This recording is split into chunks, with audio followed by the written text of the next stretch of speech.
So in this video, I want to talk about the anime known as The Lord Marksman and Vanadis, I think is how you pronounce the last word, but this is actually an anime that I always come back to watching every so often. I'd say maybe around every year or so. I end up rewatching just for the fun of it. It is, of course, based on a light novel, and it has 13 episodes, with season only 1 being the only season, and that's the thing that bugs me about this anime, is that watching it is super fun. Like, I love the war tactics, I love the way they've got the voiceover for it. The dubbed isn't too bad either.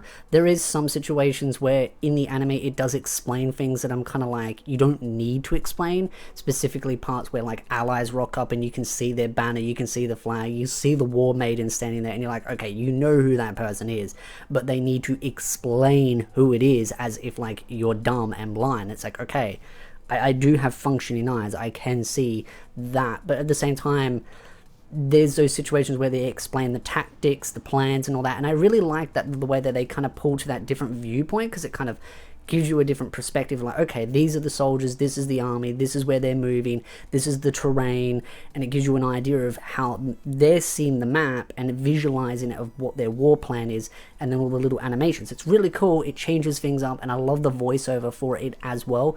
It's something that I would love to see more in those kinds of animes that are more war driven, showing those kinds of things. It's one of the things I absolutely love about the series and what it does right.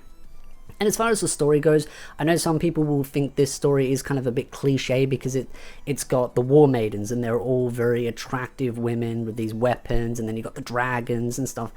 But the funny part is when watching this again, it kind of reminded me of Fire Emblem.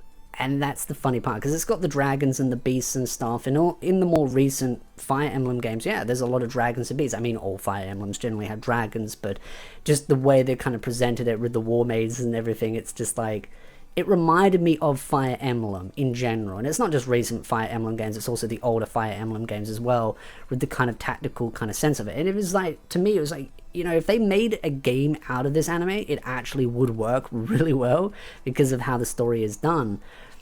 But that's the thing, I like these kind of series. I like the fact that you've got these like super cool characters that are really interesting looking, they stand out. And it's not just the female characters, the male characters also, there are some really cool ones. But with this kind of anime, you notice that there's a lot more strong female characters that have got all these really cool weapons and outfits, while the male ones kind of have a little bit more plainer looking weapons, other than like 2 or 3. Where they got like either super massive blades, and then you've got the main male protagonist who has the bow. So it's just kind of like, it's cool, I like it. But the war maidens I always just kind of dig. They're just their outfits, the weapons, the abilities, the way they use them, the way they kind of have their own different agendas. Like, that's the thing that makes this series really good, is that even though yes, there are all these war maidens, and it's kind of like they're kind of on the same side, but they're actually not. Like, from an outside perspective, looking in on the anime, you'd think all these war maidens were kind of like fighting one big evil, but they've all got their own allegiances,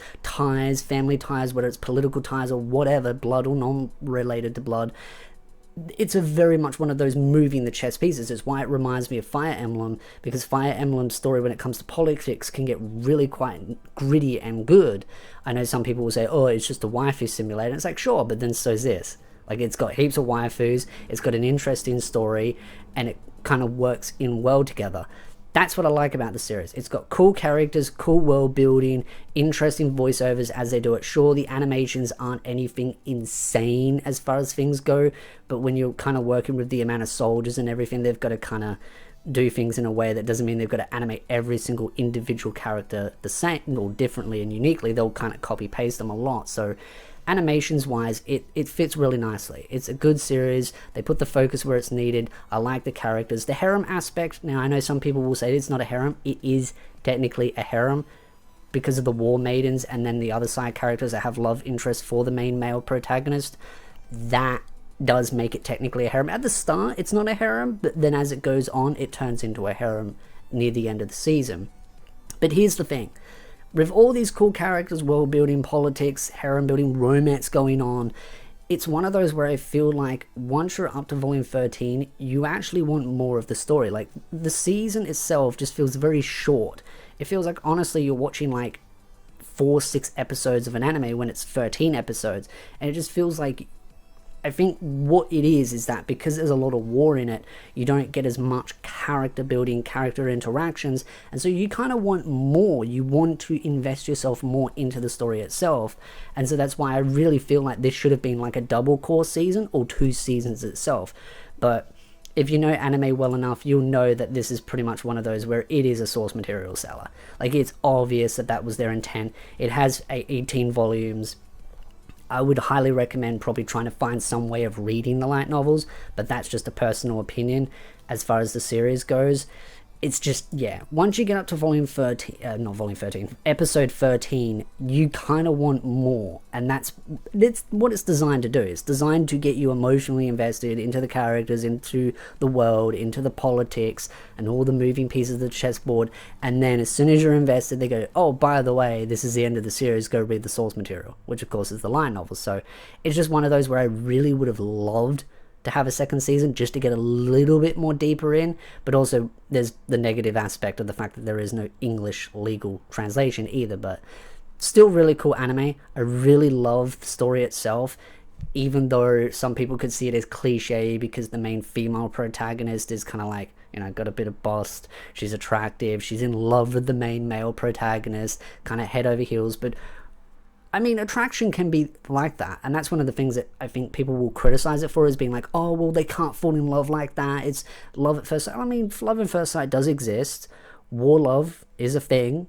It's, you know, someone sees something about them that they're like, wow, that's really attractive about them. They're very skilled, they're very passionate, they're a good person, and all those layers kind of build up over time. So the attraction there makes sense. And what I like about the romance aspect is at the start of it, yes, she has feelings for him, but he doesn't have any feelings. But then over time you can clearly see he is building feelings towards her. Now, of course, I know how the series ends, but I'm not going to say, just because I don't want to spoil people that may want to find out. But it's just one of those where I do feel like it does a good job at building on the romance. Now, of course, with a harem type series, as where you've got multiple characters, it can add those different roadblocks, especially with the ice girl, who sounds like a Kusky if you listen to the dub from Log Horizon. But you've got all those different competing components, and it can feel like roadblocks getting towards the proper romance that you may desire, or if you want him with a different character. But the main romance is generally with the girl that's captured him and technically owns him, which is kind of funny in the politics standpoint. She's like, oh yeah, I'm just a mercenary being hired, but technically she does own him, so it kind of contradicts itself a little bit. But I just like the way that there's these multiple layers of story that's been built on layer by layer, because right away at the start you've got all the politics going on, the attacks, the power struggle, the power vacuum going on, you've got the war maidens power, you've got the dragons and all those beasts going on, then you've got the bow's mystical power as well, and then more layers to the politics get unraveled, and piece by piece by piece the story just unfolds. But the best part of it unfolds right at the end when you're most invested in the series, and then you're like, oh, I want more. And that's the downside about it, is that it really hooks you in and wants you wanting more.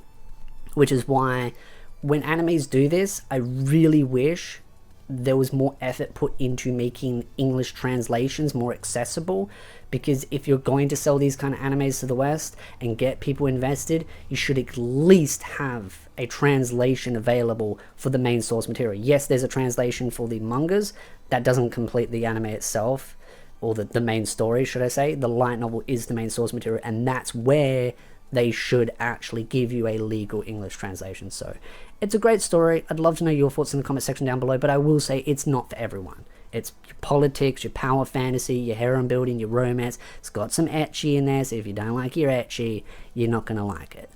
But for me personally, I just think the story is just, it's cool, it's interesting, it's got multiple layers to it. So again, love to know your thoughts in the comment section down below. Who is your favorite war maiden? What do you like about the story? Have you read the source material? Any and all thoughts are definitely welcome in the comment section down below. So if you like this video, hit the like, subscribe, and I'll see you beautiful nerds in the next video.